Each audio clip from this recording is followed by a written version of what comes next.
नया टॉपिक जो अपन पढ़ रहे थे उसमें फॉर्मूले हमें आज से शुरू करना है ना। तो हमने कुछ फॉर्मूले हमने वहां पर देखे थे डिफरेंशिएशन के, और हमने आपको बताया था कि डिफरेंशिएशन का जस्ट इनवर्स प्रोसेस होता है इंटीग्रेशन, ठीक है ना। डिफरेंशिएशन का बिल्कुल उल्टा प्रोसीजर है क्या, इंटीग्रेशन। तो डिफरेंशियल का एकदम उल्टा इंटीग्रेशन है। तो आज हम पढ़ रहे हैं फॉर्मूलाज ऑफ इंटीग्रेशन, ठीक है। तो हमने बताया था दो टाइप के इंटीग्रेशंस होते हैं जिनमें हम एक पढ़ते हैं डेफिनेट और एक पढ़ते हैं इनडेफिनेट। तो डेफिनेट इंटीग्रल और इनडेफिनेट इंटीग्रल। डेफिनेट इंटीग्रल जो किसी एक लिमिट के साथ हो, इनडेफिनेट इंटीग्रल विदाउट लिमिट होता होगा। इनडेफिनेट इंटीग्रल जो हम पढ़ेंगे वो कैसा होगा, विदाउट लिमिट होगा। तो हम इसमें इंटीग्रेशन में पहला फॉर्मूला पढ़ रहे हैं।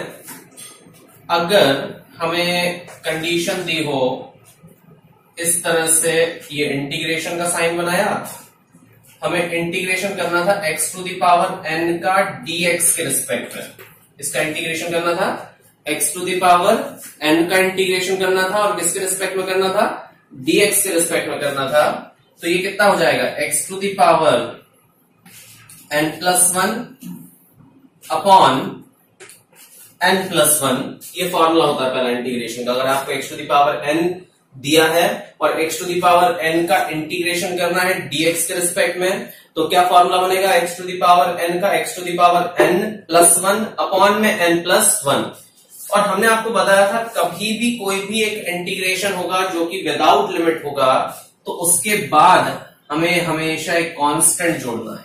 क्या जोड़ना है, हमें हमेशा एक कांस्टेंट जोड़ना है। तो कांस्टेंट जोड़ने के लिए देखते हैं अपन, x टू द पावर अगर n दिया है dx के रिस्पेक्ट में, x to the power n+1 upon n+1 लिखा जाएगा, और प्लस क्या करेंगे हम उसमें c कर देंगे, तो ये हमारे पास इंटीग्रेशन आ जाएगा, ठीक है। तो हम इसमें एक एग्जांपल देखते हैं। एग्जांपल क्या हो सकता है जरा समझो। अगर हमारे पास ऐसा दिया होता कि हमें इंटीग्रेशन करना होता सपोज x³ का, और x³ का हम इंटीग्रेशन करते हैं dx के रिस्पेक्ट में। किसके रिस्पेक्ट में, dx के रिस्पेक्ट में हम x³ का इंटीग्रेशन अगर हम करते हैं तो x³ का इंटीग्रेशन कितना आएगा, यहां जैसे ही अपन इंटीग्रेशन करेंगे तो फॉर्मूला क्या है, n+1 अपॉन n+1। तो x टू द पावर कितना हो जाएगा, 3+1 अपॉन 3+1।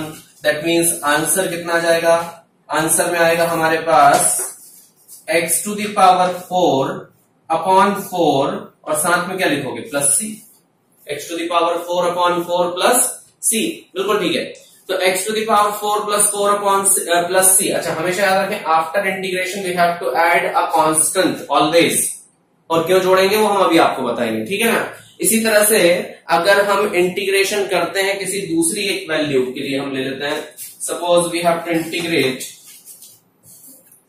√x, इसका इंटीग्रेशन करना है, √x का इंटीग्रेशन करना है। सिंपल सा इंटीग्रेशन होगा। आप √x को क्या बोल सकते हो, x to the power 1/2 dx के रिस्पेक्ट में। अब x to the power 1/2 dx के रिस्पेक्ट में अगर अपन लिखते हैं तो क्या कंडीशन होगी, तो x टू द पावर 1/2 का होगा x to the power 1/2 plus 1 divided by 1/2 plus 1। जब हम इसका इंटीग्रेशन करेंगे x to the power 1/2 plus 1 1/2 plus 1, तो फाइनल इसका आंसर हमारे पास तो कितना आ गया, x to the power 3/2 upon 3/2। तो आप इसको चाहो तो बोल सकते हो कितना, 2/3, और इसको लिख सकते हो √x³। ऐसा लिखा जा सकता है, x टू द पावर 3/2 को ऐसा लिख सकते हैं। तो ये कंडीशन हमारे पास बनेगी। तो 2/3 √x³, ठीक है। लिखिए जरा जल्दी से इसको।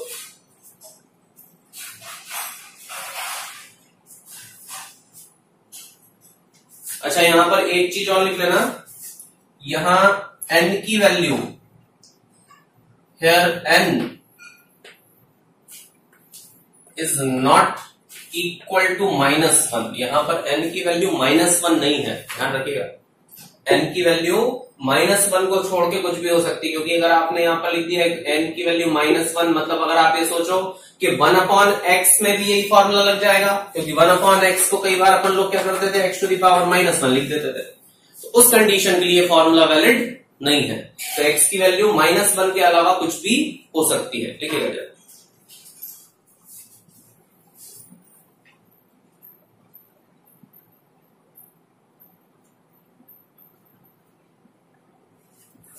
हो गया?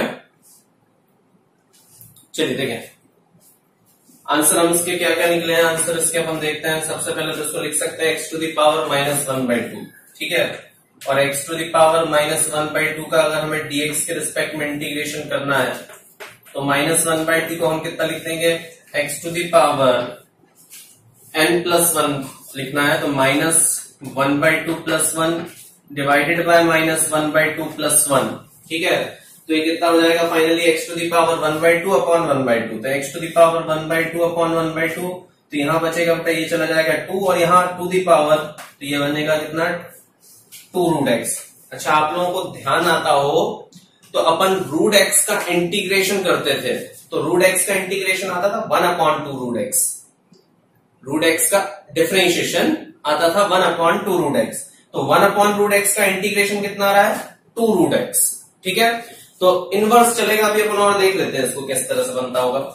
चलिए ठीक। अब अगर हम यहां पर इस वैल्यू को देखो जरा, यहां पर दिया x टू द पावर 5/2 तो जब आप इसका इंटीग्रेशन करोगे तो x टू द पावर 5/2 और +1 डिवाइडेड बाय कितना हो जाएगा 5/2 + 1, यही होगा ना। डिवाइडेड बाय 5/2 + 1 हो जाएगा। और 5/2 + 1 अगर यहां पर अपन लिखेंगे तो कितना हो जाएगा, ये हमारे पास हो जाएगा 7 हो जाएगा। तो ये इसको अपन लिख देते हैं 2/7 और ये हो जाना चाहिए x टू द पावर 7/2। ये भी इतना भी लिख सकते हो, काफी है। अच्छा यहां पर हमने इस क्वेश्चन में कांस्टेंट दिया है। कांस्टेंट का इंटीग्रेशन नहीं होना यदि कांस्टेंट और वेरिएबल साथ दिए हो, तो आप इसको बेहतर होगा ऐसा लिख दो। और ऐसा लिखने के बाद अगर आप इस कंडीशन को सॉल्व करोगे तो ये कितना आएगा इसका आंसर, ये आएगा 2 और x टू द पावर 4 + 1 तो कितना हो जाएगा 5/5। तो हमारे पास इसका फाइनल आंसर आ रहा है 2/5 x टू द पावर 5। ये ठीक है। अच्छा फिर लास्ट वाला जो अपन करें इसको, मतलब ये क्या है x टू द पावर 3/2 है, x टू द पावर 3/2 है। तो इसको जब आप सॉल्व करोगे तो क्या लिखोगे इंटीग्रेशन में x to the power -3/2 into dx, यही होगा x to the power -3/2 into dx। और क्या लिख देंगे -3/2 + 1 डिवाइडेड बाय -3/2 + 1। तो हमारे पास जो वैल्यू बच रही है ये इस बार हमारे पास वैल्यू आएगी माइनस में। तो ये वाली वैल्यू बचेगी, ऊपर बचेगी x to the power -1/2, x to the power -1/2 और नीचे भी बचेगी कितनी -1/2, मतलब कितना हो जाएगा 2 नेगेटिव वैल्यू के साथ -2, ठीक, -2 और 1/√x। तो यह आ जाएगा ये वाली वैल्यू -2/√x। लिखो अपन लोगों ने क्या पढ़ा कि integration x to the power n का किया तो ये आया। अच्छा आप देखो जरा x to the power n का अगर अपन ने ये आ गया, अगर अपन इसी फॉर्मूले का डिफरेंशिएशन कर दें, किसका x to the power n+1 upon n+1 का क्या कर दें अपन डिफरेंशिएशन कर दें। तो डिफरेंशिएशन तो आप लोगों को फॉर्मूला पता था ना, जो पावर होती थी वो आगे आ जाती थी, उसमें से एक -1 हो जाता है। तो यदि हमने इसका डिफरेंशिएशन किया तो इसकी पावर n+1 है तो वो आगे आ जाएगी और इसमें से क्या हो जाएगा n+1 में से एक माइनस हो जाएगा और नीचे अपॉन में जो था वो तो था ही था, ठीक है। तो ये वाली वैल्यू तो हो गई कैंसिल, इसमें से एक माइनस हो गया तो कितना हो जाएगा x to the power n हो जाएगा। कितना आएगा x to the power n आ जाएगा। अब जब ये x to the power n आया तो देखो जरा क्या हुआ, यदि x to the power n का हमने इंटीग्रेशन किया तो ये आया और अगर इस पर्टिकुलर वैल्यू को हमने डिफरेंशिएशन किया तो ये आ गया। मतलब इंटीग्रेशन और बिल्कुल ठीक है, इंटीग्रेशन और डिफरेंशिएशन एक दूसरे की जस्ट रिवर्स प्रोसेस है, ठीक है ना। अच्छा साथ में हमने एक कांस्टेंट लगाया है, साथ में हमने क्या लगाया है एक कांस्टेंट लगाया है। तो हम उसमें पूछेंगे why we always add a constant after integration, ठीक है ना। तो हमारे पास मन में बनना चाहिए क्वेश्चन के why we always add a constant after integration, तो हमेशा इंटीग्रेशन के बाद हम एक कांस्टेंट क्यों जोड़ते हैं, चलो वो भी देखेंगे। पहले तो अपन ने एक फॉर्मूला लिख दिया ना इसका, एक और फॉर्मूला लिखो, ठीक है। अच्छा क्या होगा, अपन डिफरेंशिएशन के फॉर्मूले देखें और डिफरेंशिएशन के फॉर्मूले जो रहेंगे, हाँ, differentiation of constant is always 0, वो ठीक है, लेकिन अभी अपन इसमें और देख लेते हैं, वो भी एक कारण है। तो हम अगर उन्हीं फॉर्मूलों को देखें जो डिफरेंशिएशन में दिए थे, तो डिफरेंशिएशन का पहला formula x to the power n था, दूसरा फॉर्मूला केवल x था। तो x का अगर अपन इंटीग्रेशन करेंगे,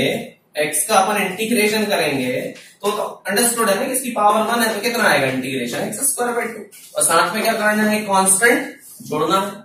ये कंडीशन रहेगी ना, अगर अपन ने x का इंटीग्रेशन किया तो x square by 2 plus c हो जाएगा, तो ये तो समझ में आता ही है। अच्छा, हम ये फॉर्मूला ना लिख के अब हम लिख रहे हैं कि कांस्टेंट का इंटीग्रेशन क्या होता है। आप लोगों को पता है ना, इंटीग्रेशन मतलब summation of all differential parts, मतलब छोटे पार्ट अगर आपने जो कंसीडर किए उनका सबका समेशन कर दिया। समेशन मतलब क्या कर दिया, सबको जोड़ दिया, तो जोड़ने पर जो वैल्यू आएगी वो क्या कहलाएगी, इंटीग्रेशन। और अगर अपन किसी चीज को जोड़ रहे हैं, सेम नंबर वाली वैल्यू को अगर हम जोड़ रहे हैं, तो उसका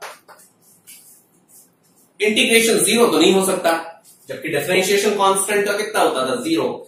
यहां इंटीग्रेशन c का कांस्टेंट का इंटीग्रेशन कितना होगा, cx, और प्लस एक कांस्टेंट उसके साथ जोड़ेंगे, क्योंकि c माना था तो हमने एक और कांस्टेंट बोल दिया, वो कितना है, c डैश।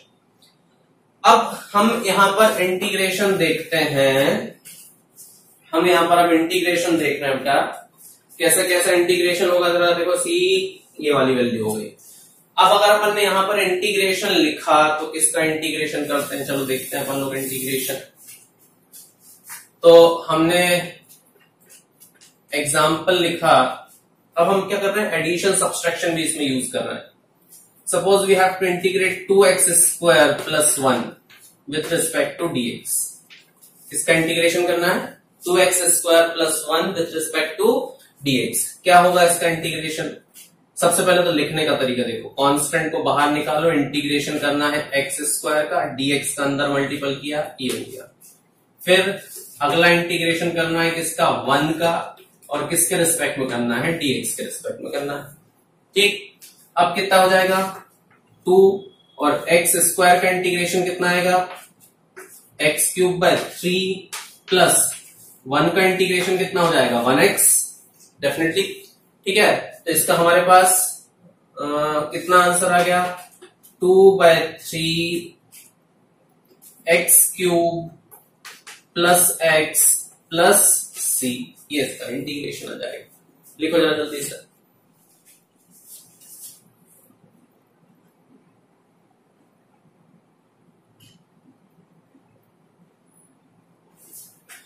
चलिए ठीक है, तो पहले वाले का इंटीग्रेशन का सोल्यूशन हम लिखते हैं। तो हम डायरेक्ट आंसर लिखें इसका, x to the power 4/4 x cube by 3 plus 2x square by 2 plus x, और साथ में क्या आएगा, कांस्टेंट आएगा। यही आया होगा सभी का आंसर। सेकंड वाले का answer integration of root x करना है हमें, तो इंटीग्रेशन ऑफ रूट x, तो रूट x मतलब x to the power 3/2 upon 3/2, यही होना चाहिए ना, x to the power 3/2 upon 3/2। इसको अगर आप ऊपर ले जाओगे तो इसका कितना आएगा, ये तो फर्स्ट वाले का आ गया। सेकंड वाले का सोल्यूशन क्या आएगा, यहां पर आप इसको लेके जाओगे तो x टू द पावर -1/2, तो कितना बचेगा, ऊपर +1 करोगे तो +1/2, और अपॉन में भी +1/2, और प्लस 2x प्लस c, ये आना चाहिए आंसर, ठीक है ना। देखो जरा एक क्वेश्चन बना के लिखते हैं, why we always add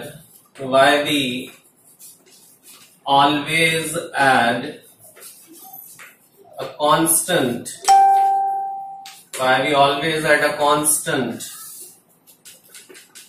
after integration, ठीक है ना। why we always add a constant after integration, तो किसी भी इंटीग्रेशन के बाद हम कांस्टेंट क्यों जोड़ते हैं, तो हम इसमें ये लिखेंगे, सॉल्यूशन में अपन देखते हैं, since integration is the inverse of differentiation. जो इंटीग्रेशन है वो ठीक है ना, डिफरेंशिएशन का कैसा है, इनवर्स है। तो हम लिखते हैं फॉर एग्जाम्पल इंटीग्रेशन या डिफरेंशिएशन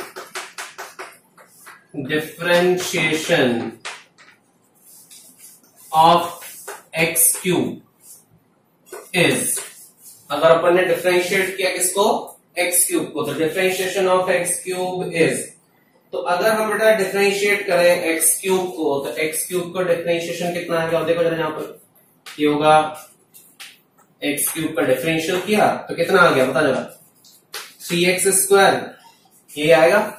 डिफरेंशिएशन इसका करेंगे तो कितना आएगा, 3x²। Now if we integrate this value, इस वैल्यू को अगर अपन इंटीग्रेट कर दें, if integrate this value, that means we have to integrate 3x² with respect to dx। तो अगर आपने 3x² का इंटीग्रेशन किया तो कितना आने वाला है, 3x² का इंटीग्रेशन आएगा 3x³ अपॉन 3, तो 3 से 3 कैंसिल हो जाएगा, तो फाइनली आपके पास इंटीग्रेशन कितना आएगा, x³ मतलब x³ का डिफरेंशियल किया तो 3x² आया, और 3x² का इंटीग्रल किया तो क्या आ गया, x³ आ गया। चलो ठीक है, दैट मीन्स क्या हो गया, दोनों एक दूसरे के कैसे हैं, इनवर्स है। तो हम यहां लिख सकते हैं हेंस, इसी के नीचे, इसी की कंटिन्यूएशन में लिखना नीचे, hence differential of x cube is 3x². Now the integral of 3x² is x cube. Integral of 3x² is x³। x³ का डिफरेंशिएशन 3x² है, तो 3x² का इंटीग्रेशन क्या है, x³ है। क्लियर हो गया। अब अपन पहले लिखो जरा जल्दी से इसको। अब अगर मान लो बेटा अपन लोग इंटीग्रेशन चेंज करें, क्या करें, इसी में अगर हम इसी क्या के नीचे लिखते हैं, now if we integrate, now if we differentiate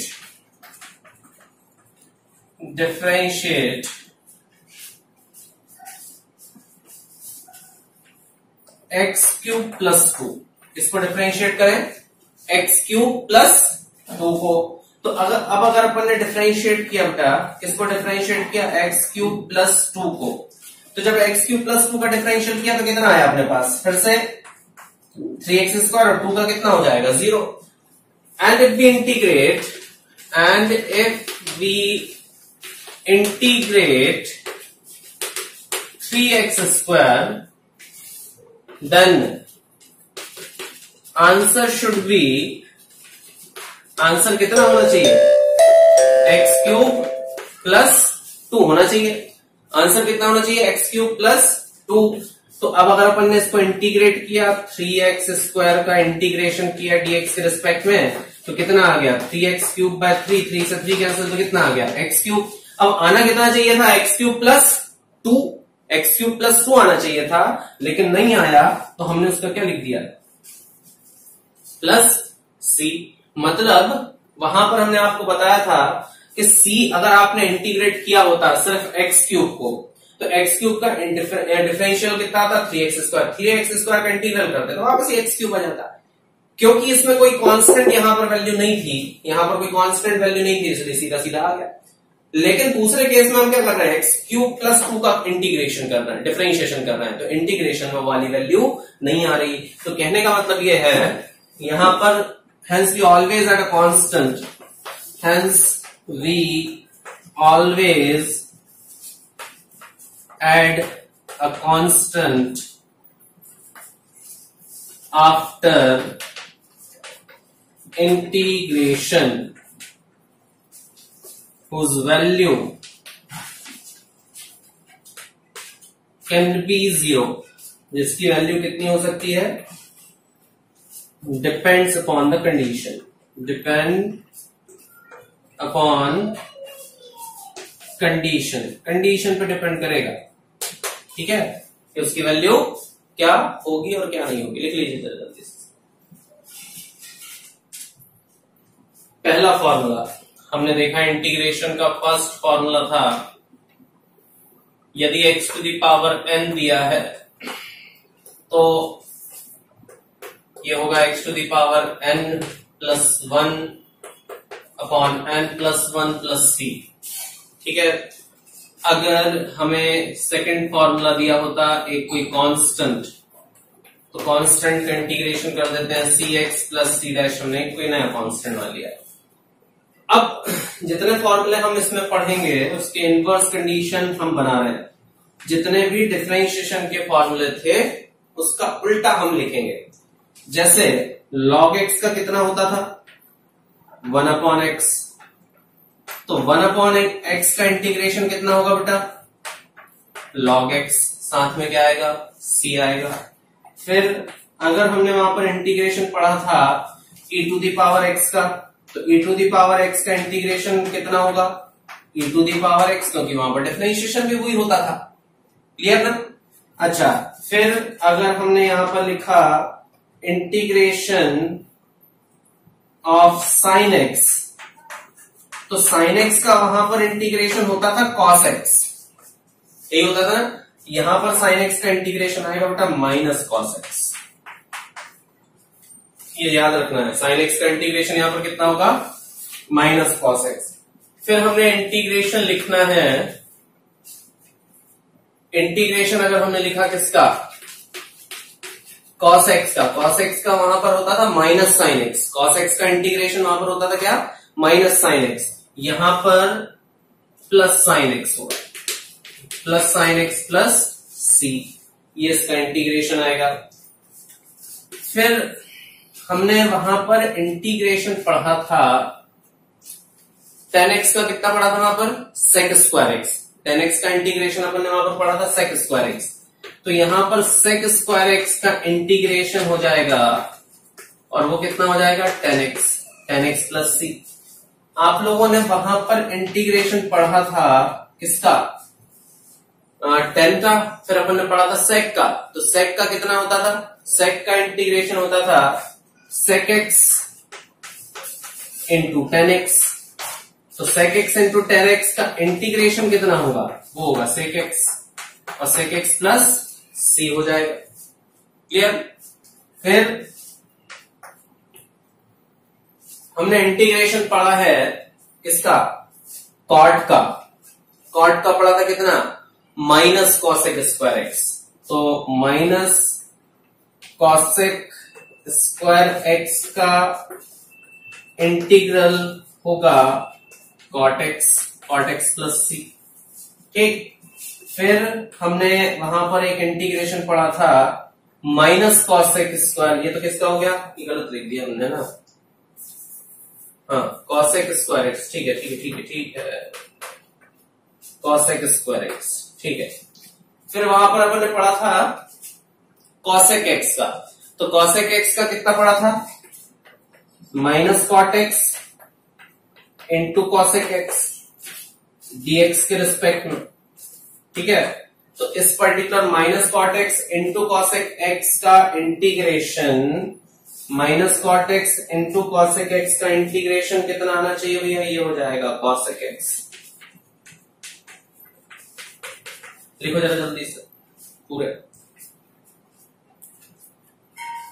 अब हम आपको कुछ वैल्यू यहां पर दिखाना चाहते हैं, किस तरह से वो वैल्यू बनती होंगी।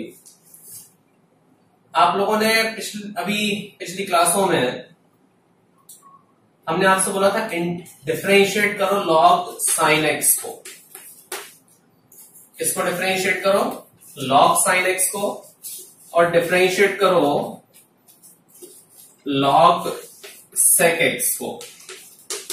क्या क्या आया था इसमें, लॉग साइन एक्स और लॉग सेक एक्स का क्या क्या डिफरेंशियल आया था, लॉग डिफरेंशियल, और लॉग सेक एक्स का क्या डिफरेंशियल था। क्या किया था अपन ने इसको, साइन एक्स को कितना माना था, साइन एक्स को हमने मान लिया था u, तो log u का डिफरेंशिएशन होना चाहिए 1/u, और u किसको माना था, साइन एक्स का, तो अपॉन में साइन एक्स आ गया। फिर log u का 1/u आ गया। अब जिस चीज को अपन u मानते हैं उसको क्या करते हैं, उसका डिफरेंशियल करते हैं अलग से। तो साइन एक्स का कितना होगा डिफरेंशियल, cos x, और cos x का डिफरेंशियल फिर कितना, cos x का साइन एक्स का डिफरेंशियल कितना हो जाएगा, cos x, और जो आएगा उसका क्या कर देंगे, इसमें मल्टीप्लाई कर देंगे। तो यहां पर कितना आ गया ये cot x, तो साइन का क्या आता है cot। फिर इसी तरह से log sec x का अगर अपन ने डिफरेंशियल किया तो sec x को हम कितना मानते हैं u, तो log u का कितना हो गया 1/u, that means 1/sec x, और जिसका u माना था उसको हमने फिर से डिफरेंशिएट किया तो sec x का डिफरेंशियल कितना आता था, sec x into tan x, तो क्या हो गया यहां से sec x आंसर तो कितना आ गया, यहाँ पर tan x आ गया, ये कंडीशन बनी।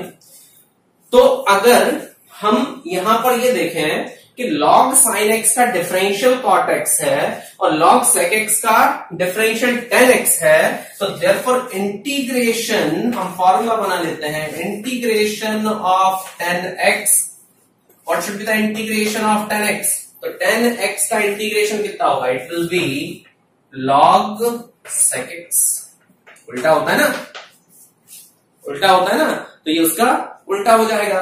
फिर अगर हम आपसे बोले इंटीग्रेशन ऑफ किसका, इंटीग्रेशन ऑफ cot x, तो cot x का इंटीग्रेशन dx के रिस्पेक्ट में it is log sin x, log of sin x, और प्लस c हो जाएगा, ये कंडीशन रहना चाहिए।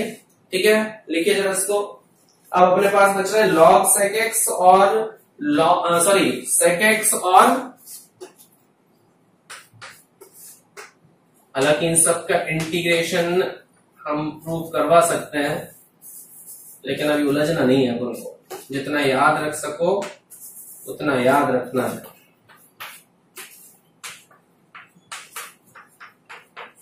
तो भैया यहां पर हमने लिखा था log sec x, log sin x, ठीक है ना, log sec x और log sin x। तो अगर आप लोग याद रख सको बेटा, अगर आप लोग इसका cos का और sec का आप याद रख सको तो ये इसको याद रखो, जैसे sec का होता था ना sec x into tan x, इसका होता है log sec x plus tan x।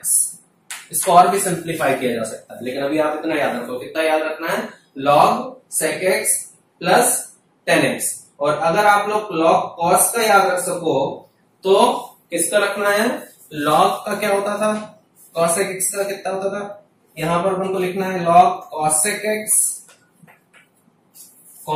x minus cot x, पूरे सी यहीं के यहीं इकट्ठे कर दिए पूरे एक लाइन में cosec x, ठीक है ना, log cosec x minus cot x, जहां लगेगा हम डिराइव करवा देंगे। देखिए एक फॉर्मूला हमारा और छूट रहा है a to the power x का, ठीक है। अच्छा, a to the power x का डिफरेंशिएशन क्या होता था, a to the power x log of a multiplication में, लेकिन इस बार जो होगा वो रहेगा a to the power x upon log of a, ठीक है ना। जैसे आप लोगों ने इंटीग्रेशन पढ़ा ना e to the power x का, तो इसमें क्या होता है, डिफरेंशिएशन में उस चीज का मल्टीपल कर देते हैं, इंटीग्रेशन में उस चीज का डिवाइड करते हैं, जिसको भी अलग वैल्यू रहेगी ना, जैसे इसका होता था e to the power x का e to the power x upon log of e। अब e बेस e तो e 1 हो जाता था, तो इसका e to the power x ही रहेगा, लेकिन यहां पर a to the power x का कितना आएगा, a to the power x upon log a, ये प्लस c। लिखिए कुछ और इनवर्स कंडीशन देख लेते हैं, कितने हो गए 15-16 फॉर्मूले जो भी हैं, जितने जो सा भी नंबर हो। तो देखिएगा, अब अगर अपन को इंटीग्रेशन दिया हो और इंटीग्रेशन दिया हो 1/1 प्लस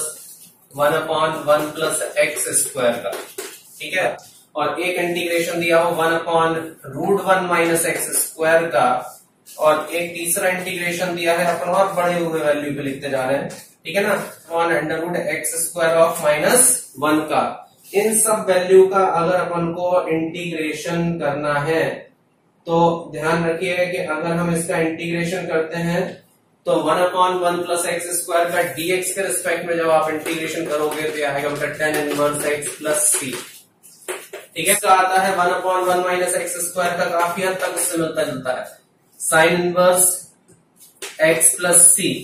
उल्टे हैं ये, चाहो तो साइन इनवर्स x को चाहो तो क्या लिख सकते हो माइनस कॉस इनवर्स x भी, क्या लिखा जा सकता है इसको, माइनस कॉस इनवर्स x भी लिखा जा सकता है। लिखा जाता है sec inverse x plus c, या फिर आप चाहो तो लिख सकते हो उसको minus cosec inverse x plus c. ये फॉर्मूला याद रखना है आपको। देखिए